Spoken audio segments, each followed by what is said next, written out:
Muito obrigado, Sr. Presidente. Dr. Vítor Constâncio, ouvindo a sua justificação e a sua tese, sobretudo sobre a não execução das garantias sobre as ações do BCP, há aqui um dado curioso. É que os seus argumentos e a sua narrativa são precisamente iguais às de José Berardo, aquele que acusa de estar a montar esta campanha, esta cabala contra si na praça pública.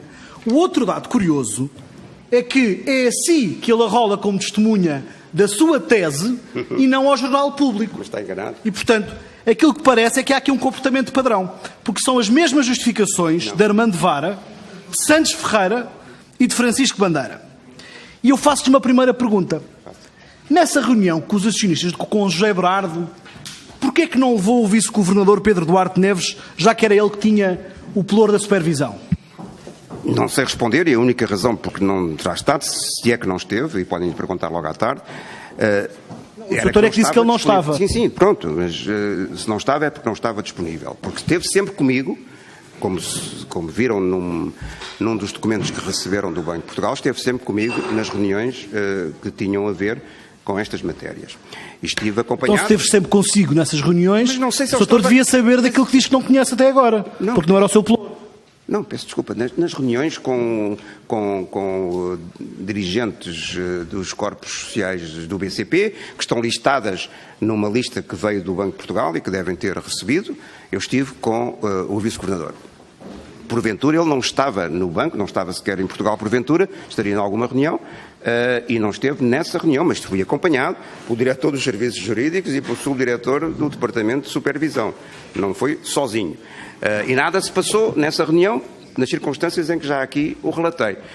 Não houve troca de informações nenhumas, nunca nós chegámos a saber ao que vinha para essa reunião o Sr. José Berardo. E eu nunca recebi sozinho, sobre assuntos profissionais, nunca o recebi.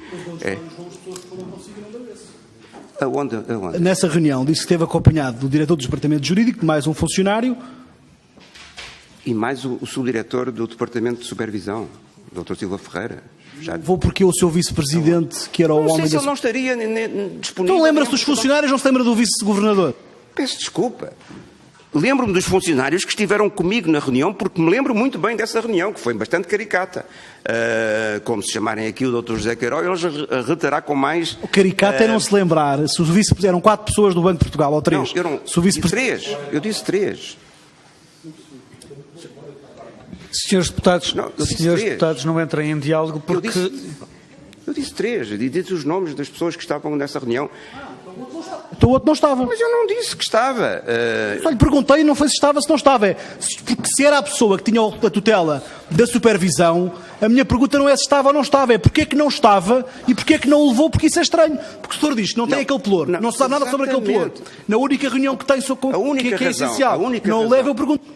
A única razão do porquê é que ele não estaria no banco ou não estaria até no país em alguma reunião internacional.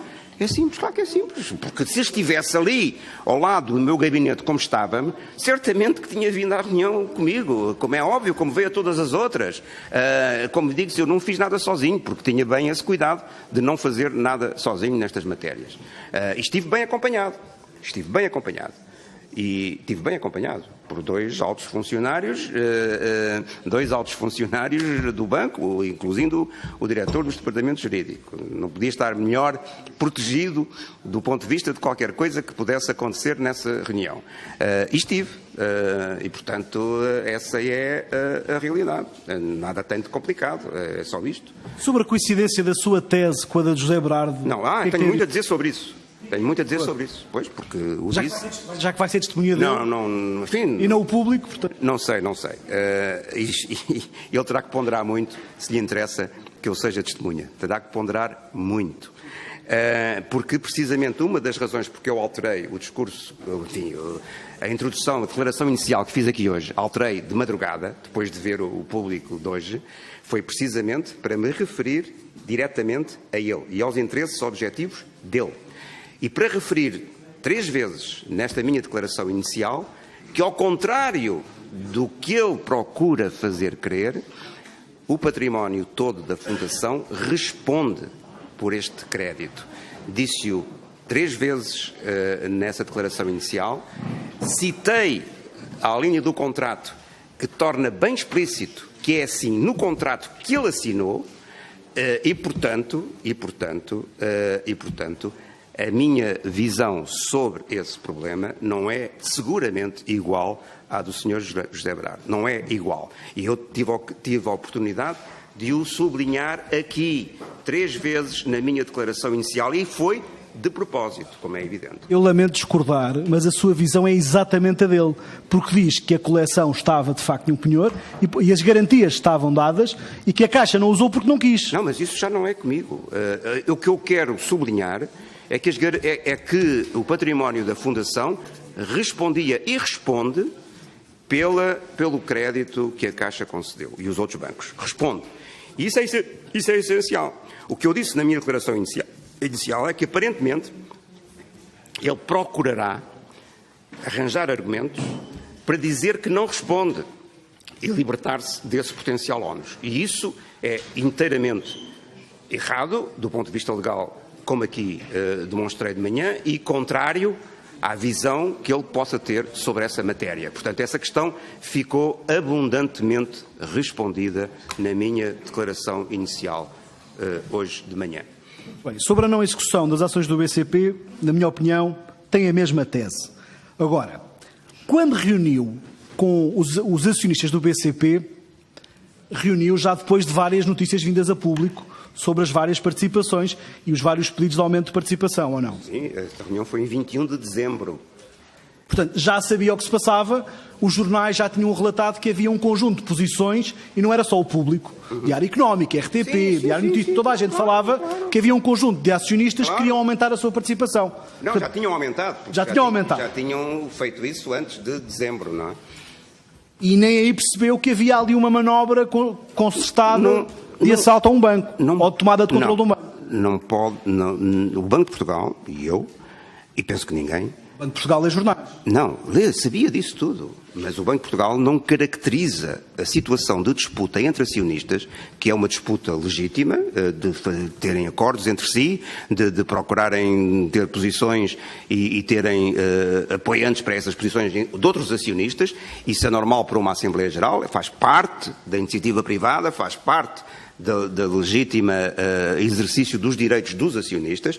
Essa disputa era entre eles e que, repito, foram convocados, objetivamente, de acordo com as participações que tinham e estavam, portanto, acionistas dos 2 chamados grupos. Não houve qualquer discriminação entre eles naquilo que o Banco de Portugal fez. Não tomou partido em nada.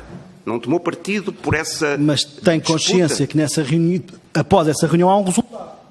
Não. Mas qual resultado? O resultado... O candidato que é afastado e há um presidente do banco que é escolhido. No dia a seguir. É coincidência? Peço desculpa. Eu disse nessa reunião, dissemos em público, ninguém foi afastado. Não havia ninguém inibido. Nós dissemos que daríamos... Isso é o que disseram em público. Em privado nós não estávamos lá para ouvir. Mas tenho muitas testemunhas dos outros membros da administração que estiveram. E ninguém nunca, dos acionistas todos, dos 2 grupos, nunca nenhum acionista negou ou pôs em causa aquilo que nós dissemos nos 2 comunicados públicos. Portanto, o que lhes foi dito foi o que está nesses 2 comunicados públicos. Ninguém contestou essa afirmação que nós informámos que ninguém estava inibido e ninguém estava incapacitado para concorrer aos órgãos de gestão do banco. As escolhas foram deles. E podiam ter escolhido uns e podiam ter escolhido outras pessoas. A Assembleia foi em 15 de janeiro e poderia não ter resultado em 15 de janeiro. Era uma decisão... Mas disse aqui há pouco que falou com os acionistas e que até revelou informação sobre os processos que existiriam ou não. Não revelou informação sigilosa sobre o processo de idoneidade. Disse precisamente o contrário. Como é óbvio, disse precisamente o contrário, que, dada a evidência que já existente, e que era muita nessa altura, já tinha havido até a reunião com o Dr. Filipe Pinhal com a carta, mas além disso, toda a informação que veio na última denúncia que entrou no Banco de Portugal e na CMVM, que entrou em 11 de dezembro, portanto, antes dessa reunião de 21. E nessa informação toda havia indícios, e aquilo que foi dito foi que há fortes indícios das irregularidades, temos essa evidência, isto desembocará em processos de contraordenação.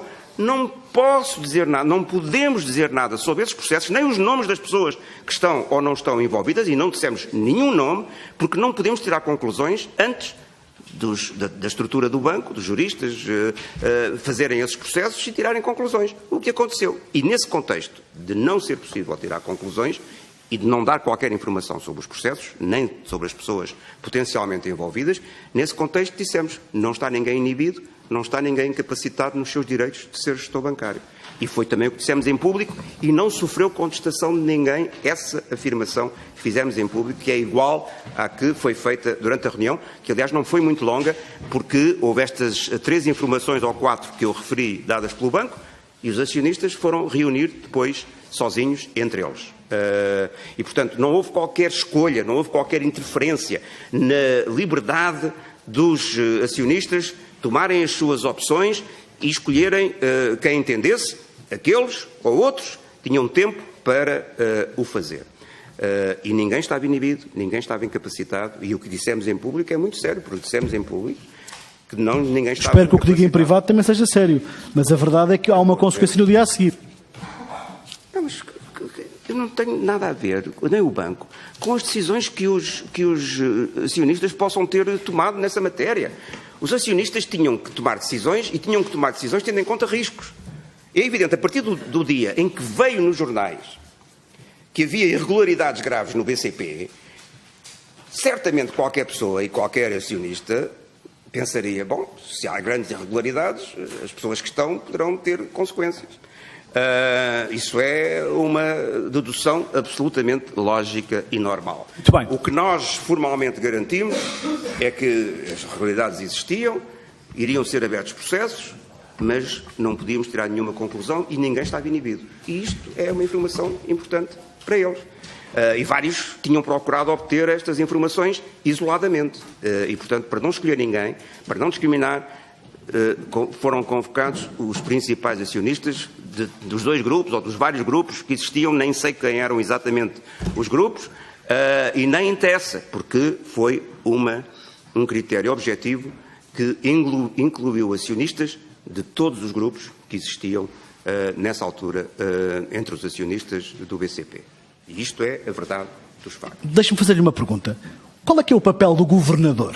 O que é que distingue o governador do Banco de Portugal? Como? O que é que distingue? Se o papel do Banco de Portugal se fosse só cumprir as regras e seguir determinado tipo de orientações, podia ser uma direção-geral, tal como o Governo atual agora quer fazer. Não. Mas qual é o papel? Para que é que serve o Governador, então? O Governador é o Presidente da organização e, portanto, representa externamente. É essa a função do Governador ou Presidente da instituição. É esse o entendimento que tem... Não é um lugar de representação. Não. Coordena a atividade do Conselho de Administração, Nesse sentido, fala sempre bilateralmente com os vários membros da administração em relação às matérias dos seus pelouros, de vez em quando, não pode ser todos os dias, tem os seus próprios pelouros e as suas responsabilidades, além dessa tarefa de coordenação do Conselho e, evidentemente, os membros do Conselho têm a obrigação de assuntos e, obviamente, reconheçam como mais relevantes para a instituição, de os colocarem ao Governador e ao Conselho de Administração. É assim que funciona um Conselho de Administração e a estrutura de governação de qualquer grande organização. E isso, portanto, corresponde àquilo que são as funções do Governador. Que tinha os seus pelouros diretos, entre os quais, desde sempre e ainda hoje, há um vice-governador que tem a supervisão. E é assim noutros países. O governador não faz tudo no Banco Central. Não faz tudo. Felizmente. Agora, não faz tudo, não pode. Considera que o governador tem a palavra do governador? Sim. Tem um poder especial de influência, tem. De dissuasão? Tem um poder, sem dúvida que tem. E de alerta? Se houver fortes razões para isso, sem dúvida. Que sim, que tem esse poder da palavra do governador, digamos, ter mais peso do que a palavra de outros membros da organização. Isso é realmente assim. Então como é que se explica, com tantos alertas de tanto lado, com uma exposição da Caixa Geral de Depósitos, cerca de 10% do BCP, Não. de uma forma ou de outra, como é que olha para o seu papel enquanto governador e acha que é legítimo dizer que aprovar a autorização para o aumento da participação do José Berardo no BCP não tinha nada, não tinha capacidade nenhuma de o impedir? Não, peço desculpa. O que eu já disse aqui de manhã, e vou repetir, peço desculpa, é que a lei definia exatamente quais eram as condições que tinham que ser preenchidas para o Banco de Portugal deduzir a oposição a um pedido de participação qualificada. Essas condições, as três principais que aqui já referimos, todos, várias vezes, foram verificadas pelos serviços. Os serviços fizeram uma proposta a dizer não há nenhuma razão legal que justifique deduzir a oposição, e com base nessa proposta de decisão o Conselho deliberou. E ele deliberou dentro da lei, em que não constava, dentro da lei, examinar a natureza ou os riscos da operação de crédito que já tinha sido assinada e decidida pela Caixa. Tem consciência que se não autorizasse esse aumento da posição, esse empréstimo nunca seria concretizado? Não sei, mas Mas tem consciência disso? Não, claro, como toda a gente, isso é uma questão lógica. Se é lógica, Mas, quer dizer, sabe perfeitamente que sim. podia ter impedido esse aumento. Não, só podia. Também sabia que este investimento não era só especulativo, era por uma tomada de posição que era pública. Não. Só podia. Nas condições em que foi. Não, só podia se fosse além da lei. Porque a lei não permitia fazer isso, como ainda ontem o Banco de Portugal explicou de novo, na carta que enviou a esta Comissão, que não seria contra o ordenamento jurídico existente impedir a operação de crédito através de impedir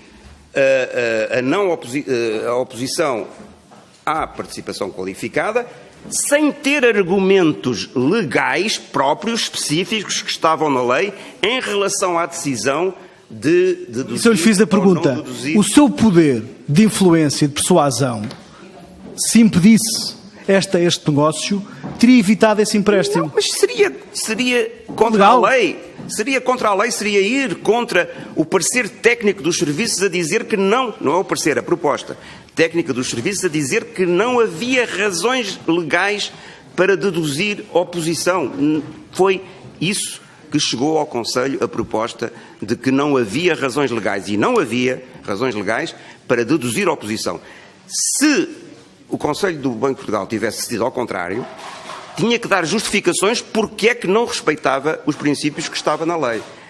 E podia ser acionado em consequência. O Banco de Portugal seguiu a lei. O que foi muito importante em todo este contexto, precisamente em relação às questões que colocou inicialmente, de não tomar partido por ninguém e tratar todos de acordo com a lei.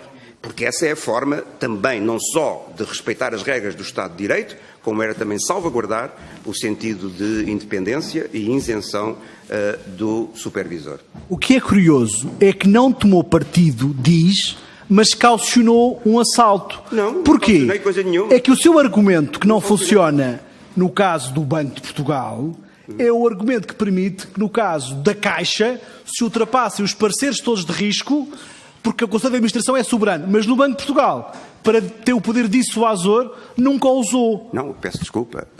Não, sim. Está a comparar duas coisas que são diferentes, se me permite.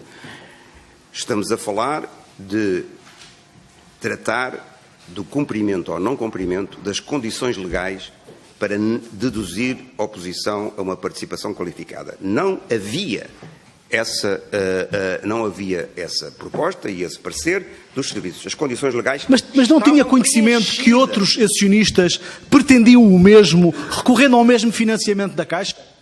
E também obtiveram esses financiamentos. Já há vários. Mas isso é que é estranho. Não é estranho. Então, e mais tarde, faz parte do quando cauciona, quando, por exemplo, cauciona a ida de Santos Ferreira, Armando Vara e Vítor Fernandes para o BCP, não viu que isso tinha uma ligação que não era coincidência? Os mesmos que aprovaram os créditos foram gerir esse banco. Não achou que isso era estranho? Não tem, no Banco de Portugal não teve nada a ver com isso, nem podia ter. Teve que autorizar. Não. Autorizar o quê? Diga-me lá o que é que eu teria... Autorizar? Autorizar o quê? Idoneidade? Não. Mudança de administração? Não, mudança de administração não faz parte de nenhum ato legal de supervisão. Idoneidade? Idoneidade já a tinham porque estavam em exercício no sistema bancário. Não precisavam de nenhuma repetição da concessão. Então, e o Banco de Portugal? Já Isso é um refúgio legal. Não, mas não acha estranho que acionistas... Porventura, essa terá sido uma das razões dos acionistas, não faço a mais pequena ideia, de escolher pessoas que não tivessem esse problema, já estavam no sistema. Não tinham outro. Foram essas pessoas que financiaram toda a compra de ações no aumento de capital. O Banco de Portugal não achou isso estranho. Não, peço desculpa. O Banco de Portugal... Essa desculpa, mas não é por isto. Não. Peço desculpa. É uma expressão genérica. Ok, pensava que era outra. Não é nada. E portanto, o Banco de Portugal não foi ouvido, nem achado nessa decisão, e não tinha que ser, porque não há nada na lei sobre um... Se tivesse achado aquele estranho, tinha feito um alerta. É isso? Como? Alerta? Alerta a quem? De quê? Sobre quê? Eu não sei se o tempo passou fora... Pois, não sei, mas agora, é verificável que há um conjunto de acionistas que fazem um aumento de capital com base num empréstimo. Esse empréstimo é aprovado por X pessoas. Essas pessoas passam para o banco concorrente e não acha estranho. Não. Essa situação digamos, não é uma situação de todos os dias, não é uma situação normal, como é evidente, é uma situação excepcional. Nada, porém, legalmente impedia isso, e o Banco de Portugal não teve que se pronunciar sobre isso, não foi chamado a pronunciar-se sobre isso. É por isso que as regras que permitem que ao abrigo da gestão sem e prudente poderia ter intervido e não participou. Não, desculpe, já vimos aqui prolongadamente o que eram as razões para a decisão sobre a não oposição à participação qualificada. Isso foi visto em termos legais. Todas as decisões foram legais. E isso é muito importante num Estado de Direito. É que isso para nós não chega. Não chega, pois, mas muita gente... Eu também percebo. O governador não é uma direção-geral. Não é uma direção-geral, mas o governador não pode ir além da lei. Peço desculpa, não pode ir além da lei. Em decisões concretas que têm condições legais. O governador não pode violar a lei. Não pode violar a lei. Mas tem um poder discricionário e de persuasão ao seu dispor. Não, mas que não representa ir além da lei. Isso é que é o ponto aqui todo que é evidentemente importante nesta matéria. Esta questão já foi ultra discutida 2 vezes em 2 comissões de inquérito sobre o BCP, já foram dadas todas as respostas nessa altura. Hoje voltei a mencionar os comunicados públicos, como aconteceu tudo. Não há, em tudo o que eu descrevi, nenhuma discriminação ou preferência, mas há uma isenção total em relação àquilo que eram as disputas entre acionistas, isso é a sua opinião? Com as quais o Banco de Portugal não tinha nada. É claro que é a minha Nós opinião. confirmamos hoje é que o Banco de Portugal, apesar de poder intervir ao abrigo da gestão sem e prudente, não podia. Não quis intervir. Não verificámos não quis. No artigo 118. Não teve coragem de intervir ou não quis intervir? Não tem poderes no artigo 118. O artigo 118 só se aplica a operações já por realizar. Lemos aqui o artigo. Isso é verdade. É verdade, é o que está, basta ler, qualquer português pode ler esse artigo e verificar que ele só se pode aplicar a operações não realizadas. Vamos ter mesmo que contar o tempo, que é para terminar a sessão antes das 3 horas. Portanto, não há outra possibilidade. Aliás, enfim, para não contar no seu tempo...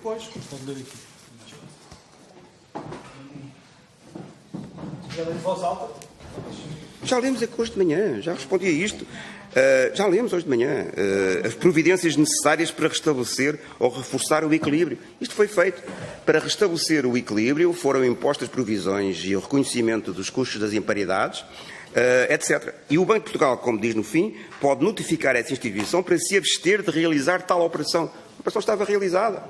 A operação estava realizada. Não, a operação de crédito, estamos a falar aqui... Mas o que é que interessa não estar concretizada? Estava assinada com todos os efeitos Posso pedir ao legais Sr. e Ex-Governador que toda a leia o ponto todo, princípio. Posso ler?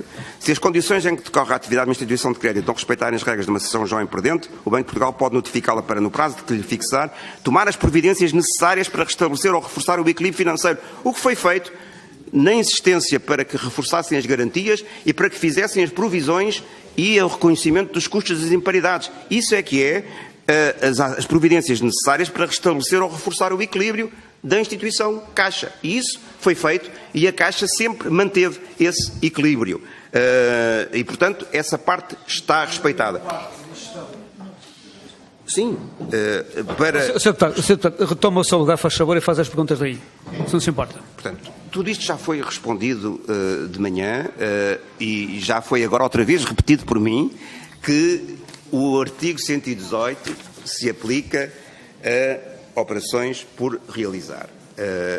No que diz respeito àquilo que vem hoje nos jornais, é falso, e aquilo que disse o Dr. Lobo Xavier, critiquei aqui, também não corresponde à interpretação da lei correta e feita por todos os juristas do Banco de Portugal, que o 118 não se aplica a operações que já estão realizadas. Não, em causa própria, não, é cumprir a lei. Esta disposição existe para situações anormais que podem acontecer numa inspeção ou noutra circunstância qualquer fortuita, o banco ter conhecimento de projetos, como diz o artigo, de projetos de operações.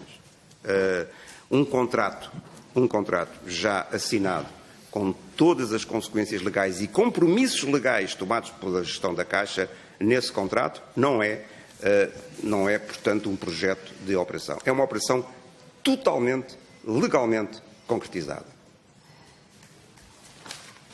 Totalmente. Faria de Oliveira enviou uma carta ao Ministro das Finanças, então Teixeira dos Santos, alertando para a excessiva exposição da Caixa ao BCP. Não conheço essa carta, mas tenho a certeza que o engenheiro Faria... Não foi para...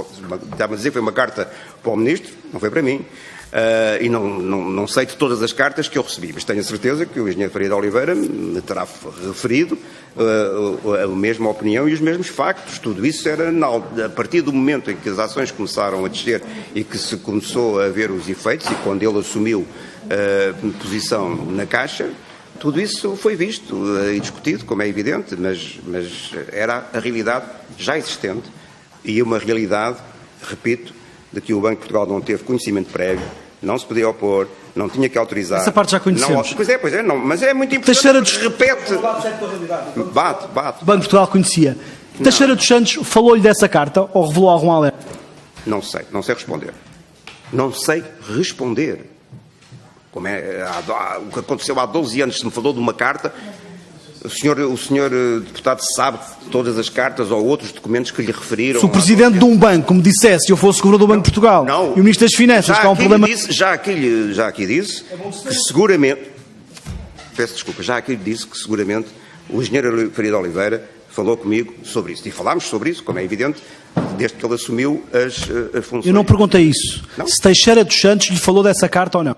Não sei responder, senhor deputado. Não sei responder. É o que, honestamente, em plena posse da minha consciência, eu lhe posso responder neste momento. Não lhe sei. Tendo em conta que leu a imprensa desta semana, eu estou tão preocupado. Soube que este era um problema, não foi verificar isso? Mas verificar? Como é que eu posso verificar uma coisa que aconteceu... Falou com ninguém do Banco de Portugal nos últimos dias? Soube se o ministro me mandou a carta ou falou? Não. Tenho outro assunto. O Dr. Vítor Constâncio, quando esteve na outra audição desta comissão, mentiu a esta comissão sobre outro tema, que tem a ver com a carta de Almerindo Marques. Disse que não se lembrava, que não sabia, que desconhecia, e eu lembro-me de lhe recordar que era uma carta de um administrador de um banco que denuncia ao próprio banco. E recordo-lhe que o Dr. Vítor Constâncio disse aqui também que o caso BPN foi descoberto com base numa denúncia. E, portanto, no caso BPN, a denúncia foi útil. No caso da Caixa, que é um bocadinho maior, a carta não terá servido para muito. Essa carta... Porquê é que eu digo que o Sr. mentiu aqui? Porque ou então vai desmentir António de Sousa. António de Sousa veio a esta comissão. E disse que conhecia a carta. Disse que o governador Vítor Constâncio lhe falou dessa carta com preocupação e conhecia a carta. Muito bem. Portanto, não se lembra da carta. Não tem noção disso. Desvaloriza uma denúncia de um administrador. Olha, mas ainda bem que me deu Mas essa... falou... Deixe concluir o Sr. Deputado, que ele já não tem mais tempo. Ao Dr. António de Sousa, das duas uma. Ou desmente Dr. António de Sousa, Muito bem. ou pede desculpa por se enganou, isso é legítimo. Sim. O que é verdade é que a consequência de ter ignorado aquele alerta é a única coisa que um governador não pode fazer em funções é quando tem um alerta. Em concluir, Sr. Deputado. Porque um governador, como eu já disse, não é um diretor-geral. Sem dúvida. E tem responsabilidades próprias Ainda bem nisso. que me referiu isso, porque significa que, efetivamente, eu não ignorei, porque terei então falado com o Presidente da Caixa. Isso foi há 17 anos, não me lembro da carta e dos termos da carta, mas confio inteiramente naquilo que disse o professor António de Sousa sobre isso. O que significa é que, em 2002, não havia nenhuma crise bancária, não havia nenhuma situação de alerta na Caixa Geral de Depósitos, não, desculpe, mas não punha em causa a situação solidíssima da Caixa nessa altura e a rentabilidade na Caixa nessa altura. Eu tinha toda a confiança e razões para a ter no professor António de Sousa como Presidente da Caixa, ouviu, pelos vistos, e ainda bem que o terei feito. Não, com certeza. E ele ter-me dado as explicações sobre aquilo que constava então da dita carta. E que eram, portanto, assuntos, seguramente, quer para ele, quer para mim, e ele tinha a minha confiança, até como ex-governador do Banco de Portugal, e a competência que tinha em matérias de gestão, que a análise dele era seguramente mais correta do que a análise de um administrador, que fez algumas queixas que não tinham. Não, peço desculpa, mas é essa a situação. É essa a situação. Não explica nada. Não explica que, ao contrário do que foi dito nessa primeira audição, que eu devia ter feito uma auditoria. Bem, a situação Até o administrador que denuncia uma coisa. Sr. Deputado, já utilizou todo o seu tempo. Não é o acusado. Agradeço que não. O professor António de Sousa não era o acusado. Ou não era o acusado, no sentido que assegurava uma gestão correta da Caixa, como os resultados do tempo dele o demonstram.